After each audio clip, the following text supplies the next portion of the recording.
এক মুহূর্তের জন্য ভাবুন তো, যদি একদিন সকালে ঘুম থেকে উঠে দেখেন আপনার ফোনে ইন্টারনেট নেই, কম্পিউটার চলছে না, গোটা দেশটাই যেন ডিজিটাল দুনিয়া থেকে পুরোপুরি বিচ্ছিন্ন। এটা কোনো সিনেমার দৃশ্য নয়, এটাই এখন আফগানিস্তানের 4,30,00,000 মানুষের কঠিন বাস্তবতা।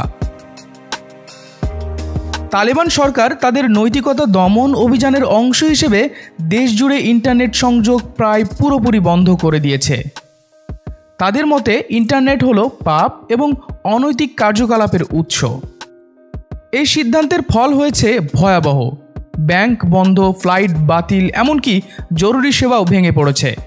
তবে সবচেয়ে বড় আঘাতটা এসেছে আফগান নারীদের ওপর।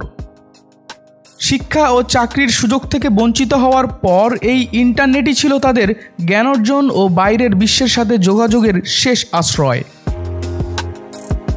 এই বিষয়ে তালেবানের সর্বোচ্চ নেতা হাইবাতুল্লাহ আখুনজাদা সমস্ত উদ্বেগ উড়িয়ে দিয়ে বলেছেন, মোল্লা ওমরের শাসনামলে কোনো ইন্টারনেট ছিল না, তবুও দেশ চলেছে, তাই বিকল্প পথ খুঁজে বের করুন।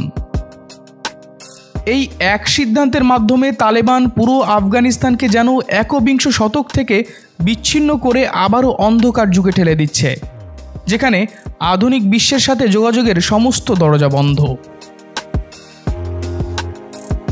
নিয়মিত গুরুত্বপূর্ণ আপডেট পেতে আমাদের সঙ্গেই থাকুন। BGN TV 24, সংবাদ যেখানে, বিশ্বস্ততা সেখানে।